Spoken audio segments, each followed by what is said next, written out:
할렐루야. 서로 축복하십니다. 은혜 받고 웃고 삽시다. 그 열왕기라고 하는 이 성경에 패턴이 있습니다. 새로운 왕이 이렇게 소개를 할 때, 다시 말해서 유다의 왕이 등장할 때 이스라엘의 왕이 누구였는가, 그것을 먼저 이제 밝힙니다. 그래서 이제 남북 간의 왕조의 역사를 비교하는 거죠. 그러면서 만약에 이제 오늘 같은 경우는 아마샤라고 하는 왕이 등장을 하고 있는데, 이름이 이제 아마샤. 그 이름의 뜻은 여호와께서 강하게 하신다. 그게 이제 아마샤라고 하는 이름의 뜻입니다. 한번 해보실까요? 여호와께서 강하게 하신다. 누가 강하게 하세요? 하나님 믿으면 하나님이 강하게 하십니다. 그래서 여호수아에게 강하고 담대하라. 왜? 내가 너와 함께 하니까. 여호수아 스스로 강하고 담대한 게 아니거든요. 우리 스스로 뭔가 강하고 담대한 것이 아니라 누가 나와 함께 하느냐. 그래서 하나님이 함께 하니까 기죽지 말고 강하고 담대하라, 그거거든요. 이제 아마샤라고 하는 이름의 뜻이 이제 그런 이름이에요. 여호와께서 강하게 하신다. 다시 한번, 여호와께서 강하게 하신다. 그 복 받고 사시기를 바랍니다. 근데 이름이 얼마나 뜻이 좋아요. 근데 이제 아마샤를 등장시키는데 이 사람이 어디 왕이냐면 유다 왕입니다. 유다 나라의 왕이에요. 그러니까 유다의 왕 아마샤를 등장시킬 때 그 위에 나라, 북쪽의 이스라엘 나라의 왕이 누구였는가, 이제 그걸 밝히고 남쪽 유다의 왕을 등장시키는 거예요. 그래서 오늘 보면은요, 1절에 보시면은 이스라엘 왕이 누구냐면 여호아하스의 아들 요아스입니다. 근데 재밌는 것은 이 아마샤라고 하는 사람의 아버지 이름이 요아스입니다. 이름이 같아요. 그래서 성경 읽으면서 아주 혼동이 드는 거예요. 도대체 이 사람이 어느 쪽 나라 왕인가, 굉장히 혼동이 드는데, 그래서 이렇게 쓰면서 읽으셔야 좀 이렇게 정리를 할 수가 있습니다. 그래서 이제 유다 왕 아마샤를 등장시키면서 이스라엘의 왕이 누구였는가, 그걸 먼저 언급을 하고 그 다음에 아마샤가 등장을 합니다. 두 번째는 이 사람이 왕이 될 때의 나이가 몇 살이었는가. 오늘 보시면은 25살 그렇게 말하잖아요. 그리고 세 번째, 이 사람이 왕의 자리에 몇 년 동안 있었는가. 27년이 있습니다. 그 다음에 네 번째로 중요한 것이 어머니가 누구였는가, 그걸 밝히는 거예요. 이게 이제 모든 왕에 대한 소개하는 패턴입니다. 그러면 아버지는 어디 가세요? 이게 어머니를 등장시키는 이유가 있습니다. 두 가지 이유 때문에 그래요. 첫째로 자녀가 자라나고 자녀가 양육을 할 때 아버지의 영향보다도 어머니의 영향이 훨씬 커요. 그래서 한국도 그러고 어느 사회든지 마찬가지입니다. 왜요? 어머니하고 지내는 시간이 많잖아요. 그래서 이제 어머니의 영향이 아버지의 영향보다 크기 때문에 어머니를 소개하는 첫 번째 이유가 있고, 두 번째 이유는 유대 사회는 북의 중심 사회가 아니라 목의 중심 사회예요. 이제 그 전통은 지금까지도 이어지고 있습니다. 유대인들이 어머니가 유대인이고 아버지가 유대인이 아니잖아요. 그러면 그 사이에서 낳은 자녀는 무조건 유대인입니다. 설령 그 아버지의 종교가 다른 종교를 가지고 있다 할지라도 어머니만 유대인이면 그 후손들은 누구든지 다 유대인입니다. 근데 거꾸로 아버지가 유대인이죠. 근데 어머니가 유대인이 아닙니다. 그 사이에서 낳은 자녀는 유대인이 아닙니다. 이제 그 목의 중심 사회, 그 전통을 지금까지도 이어져 오는데, 그래서 이제 어머니의 이름을 반드시 거기다가 밝히는 거예요.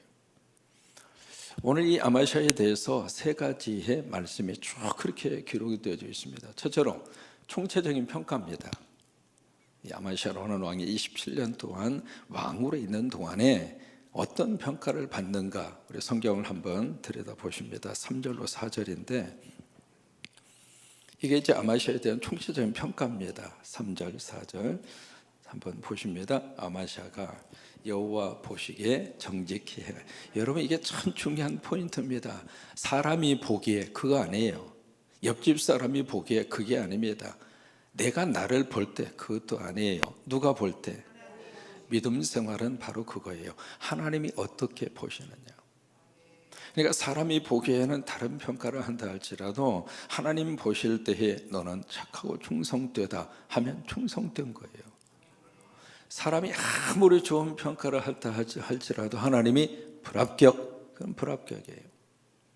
그러니까 아마샤론의 사람은 여호와 보시기에 여기에 정직히 행하였다. 이렇게 나오면 얼마나 좋겠어요. 그냥 행하였으나 끝에 부분에 뭔가 모르는 단어가 거기에 등장을 합니다. 그러니까 정직히 행하였으나 그의 조상 다윗과는 같지 아니하였으며 그의 아버지 요아스가 행한 대로 다 행하였어도 얼마나 긍정적인 평가예요.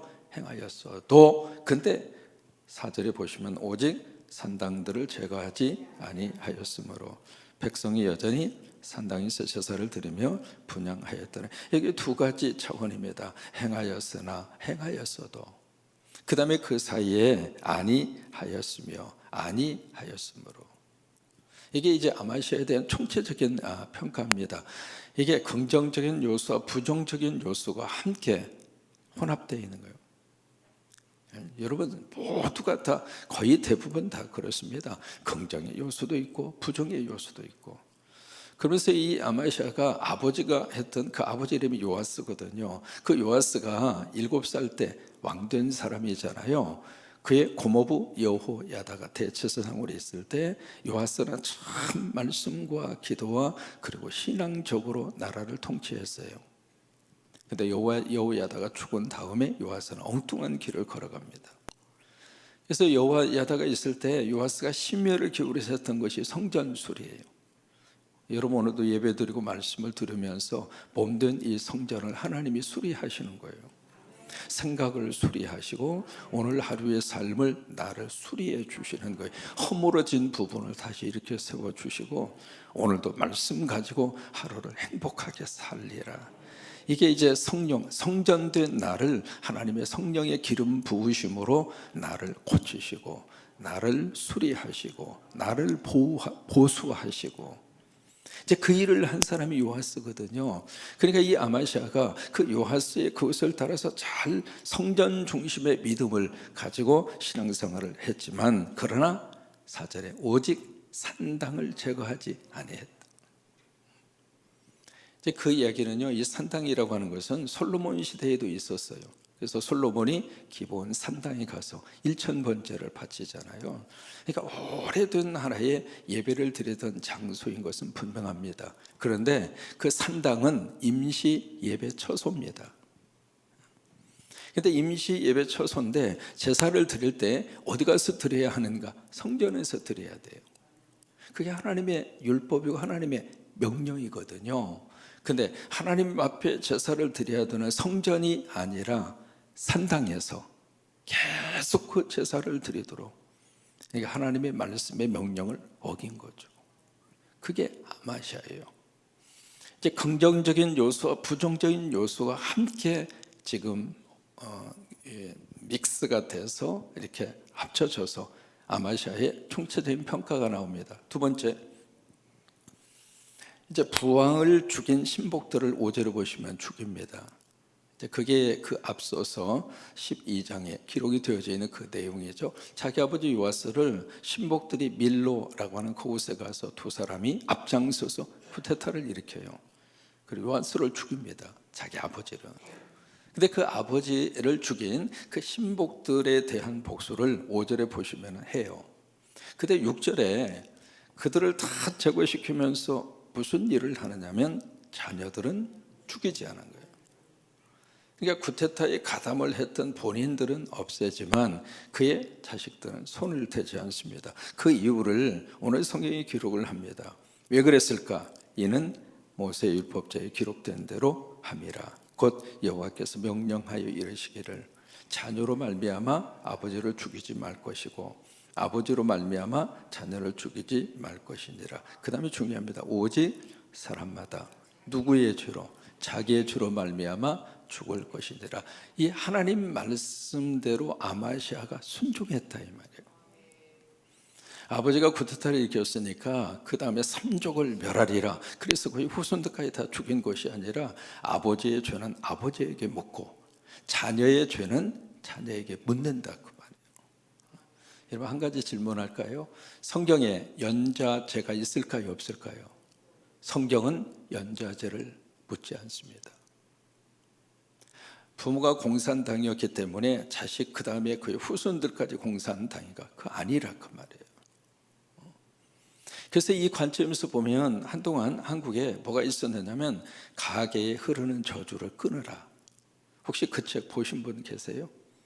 그게 우리 한국 사회에서 굉장히 많이 센세이션을 일으켰던 책입니다. 그래서 저마다 가계에 흐르는 저주를 끊어라.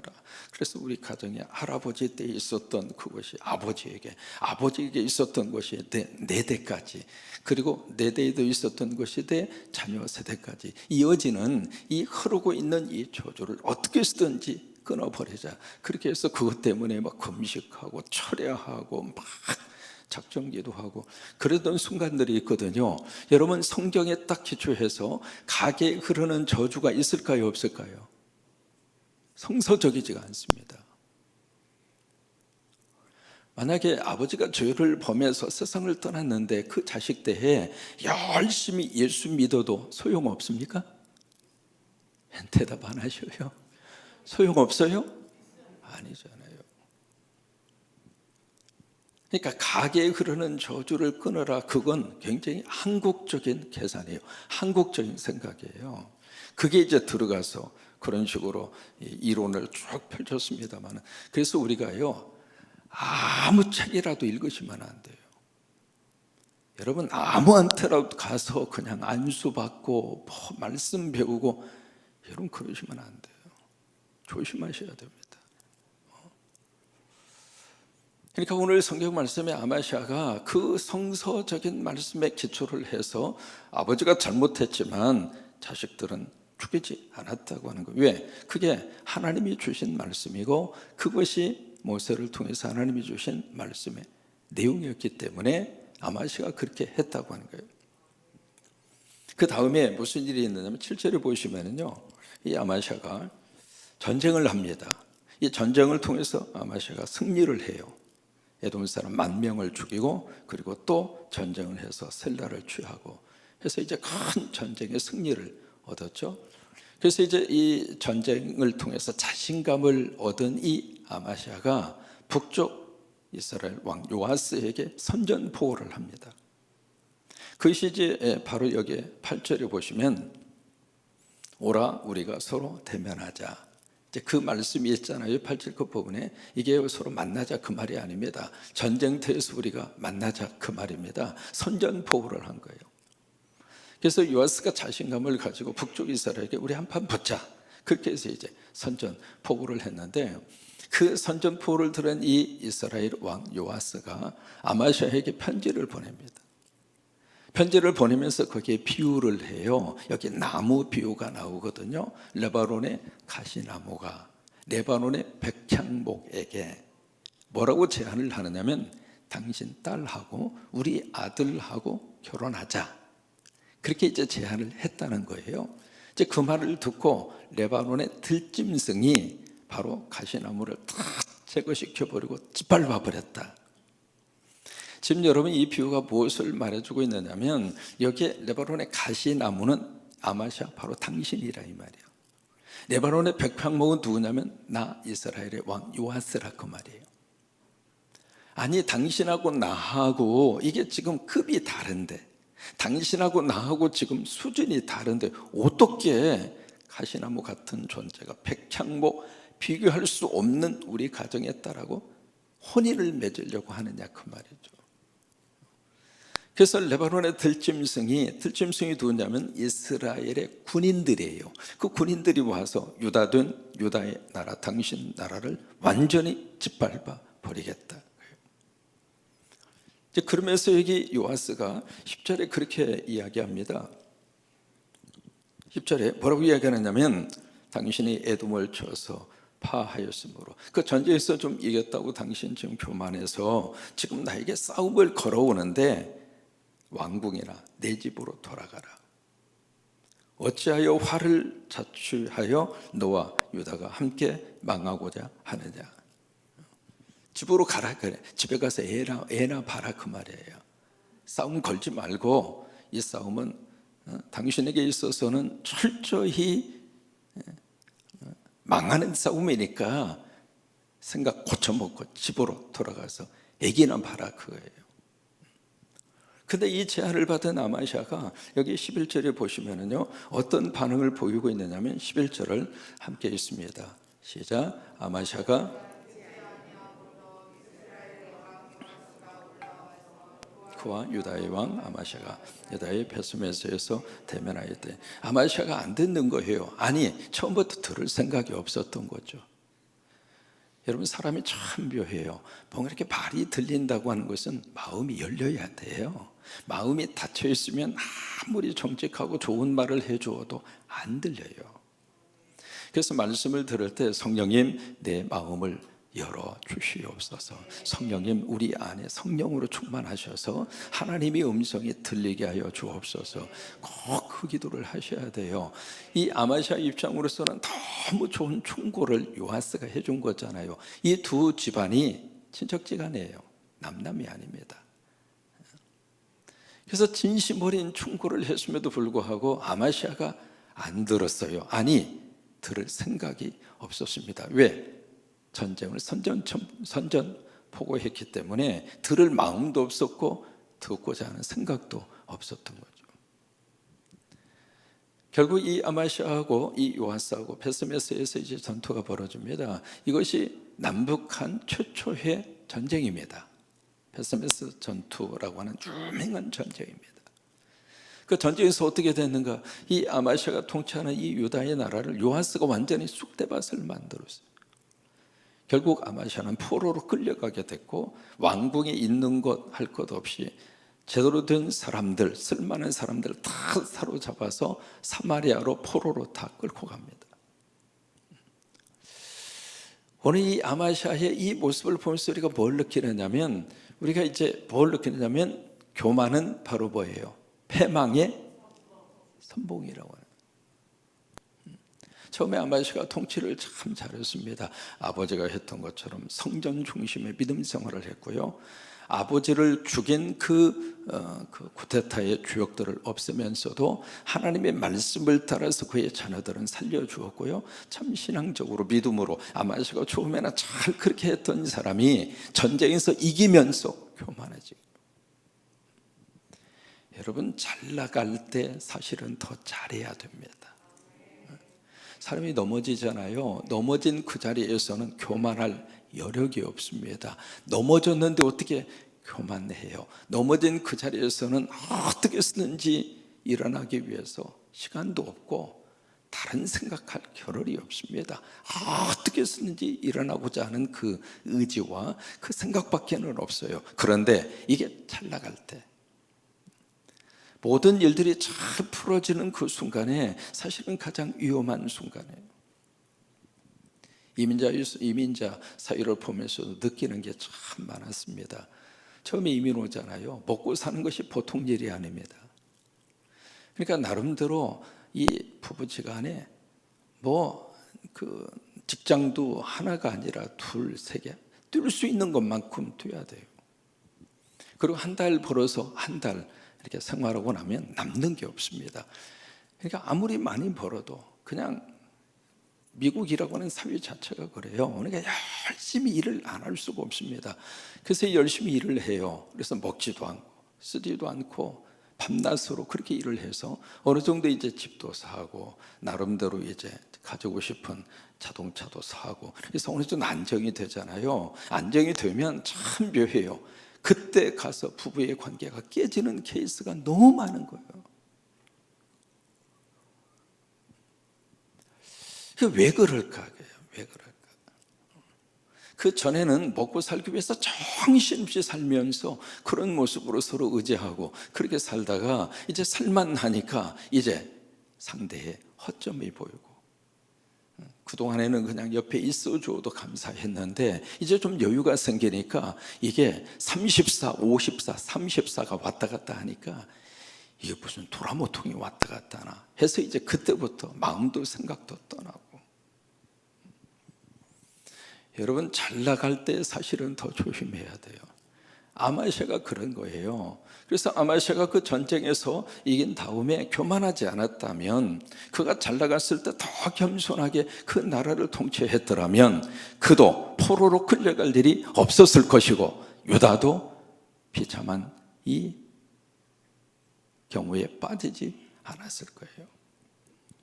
우리가 아브라함을 보면서 느끼는 게 있습니다. 아브라함 믿음의 조상이죠. 그 아브라함이 하나님으로부터 큰 복을 받았습니다. 그래서 아브라함은 거부입니다. 부자도 그냥 부자가 아닙니다. 큰 부자거든요. 자기 집에서 사병 318명을 거닐 정도로, 자기 개인 군인이 318명이나 될 정도로 큰 부자입니다. 근데 그 아브라함이 그렇게 부자였음에도 불구하고 믿음의 자리를 떠나지 않아요. 하나님이 여러분들을 축복하신다 할지라도 믿음의 자리를 떠나지 않는, 그런 잘 나갈 때 더 잘 나가는 하나님의 축복이 여러분 가운데 임하기를 주의 이름으로 축원합니다. 세례 요한이 광야에서 한번 외칠 때마다 엄청난 인파가 세례 요한에게 몰려듭니다. 최고의 인기 스타급 강사였죠. 그런 세례 요한이 어떤 마음이 있었는가? 그 잘 나갈 때 세례 요한은 겸손의 영성을 가지고 있었어요. 그래서 그는 흥하여야 하겠고 나는 쇠하여야 하리라. 자신에게 쫙 이렇게 쏘여들었던 스포트라이트를 자신에게 모아지도록 한 것이 아니라 예수님에게, 자기는 감추어지고 예수님은 드러나게 하시고. 여러분, 그게 잘 나갈 때 더 잘 나가는 비결입니다. 자신에게 모든 것이 쏠리도록 하고 예수님이 사라지게 하는 것이 아니라 자신은 오로지 뒤에 딱 숨고 오직 예수님, 오직 예수님. 여러분, 우리 성광교회가 더 예수님을 드러내셔야 합니다. 왜요? 우리 교회를 통해서 하나님이 십자가를 세우게 하시고, 우리가 세운 게 아니죠. 여러분을 통해서 하나님이 세우신 거예요. 그 믿음의 고백을 입으로만 하시면 안 됩니다. 그 믿음의 고백을 진심으로, 목사부터 시작을 해서 이 교회를 섬기는 온 성도들은 하나님이 하셨습니다. 하나님이 하셨습니다. 잘 나갈 때 더 잘 나가기 위해서 그 겸손의 영성을 뼛속까지 마음속에 꼭 기억하고 신앙생활을 하셔야 돼요. 그렇지 않으면 나도 모르게 교만합니다. 교만해요. 제가 노예에 가서 거의 발언을 안 합니다. 저희 교회가 노회의 전체 상위비의 엄청난 퍼센테이지를 감당하거든요. 상위비도 많이 내고 가서 그 목사가 막 발언을 하고, 그럼 뭐라고 그러겠어요? 그러니까 이게 더 하나님 앞에서 잘 나갈 때 더 겸손해야 돼. 잘 나갈 때. 제가 목회하면서 느끼는 게 있어요. 하나님이 이제 축복하셔서 11조도 많이 바칠 수 있고, 나름대로 물질로 하나님 앞에 봉사할 수도 있고, 근데 이게 교인들보다도 더 많이 헌신하고 더 많이 하나님 앞에 드리면서 목소리도 크면 참 목회자로서 힘들어요. 여러분, 잘 나갈 때 더 잘 되시기 바랍니다. 그러기 위해서 우리가 어떻게 해야 되는가? 겸손해야 돼요. 이 겸손의 영성을 꼭 몸에 배워야 그렇게 해요. 여러분, 겸손이라고 하는 것은 이제 새해가 되고 우리가 새로운 직분을 받고 새로운 사명의 자리를 받는데, 이것 좀 해주세요. 아니, 난 못하겠어요. 나 못하겠어요. 여러분, 그건 겸손이 아닙니다. 겸손이라고 하는 것은 하나님의 말씀 앞에 순종하는 게 겸손이에요. 아, 하나님께서 나에게 이 일을 맡기시는구나. 하나님께서 나를 필요로 하시는구나. 나는 저걸 하고 싶었는데 하나님께서 이 일을 맡기시면, 아, 하나님의 뜻이 있구나. 아멘 하고 받아들이는 거, 그리고 최선을 다해서 그 사명을 감당하는 것이 겸손이에요. 여러분, 이 아마시아가 잘 나갈 때 더 하나님 앞에 겸손하게 엎드렸다면 아마시아는 정말로 더 잘 됐을 거예요. 하나님이 여러분들을 더 잘 나가게 하실 때, 더 잘 될 때, 그때 더 잘하도록 더 겸손하고 더 엎드리고, 그래서 이름 그대로 하나님께서, 여호와께서 강하게 하신다라고 하는 아마시아의 이름답게 그렇게 사는 여러분 되시기를 주의 이름으로 축원합니다.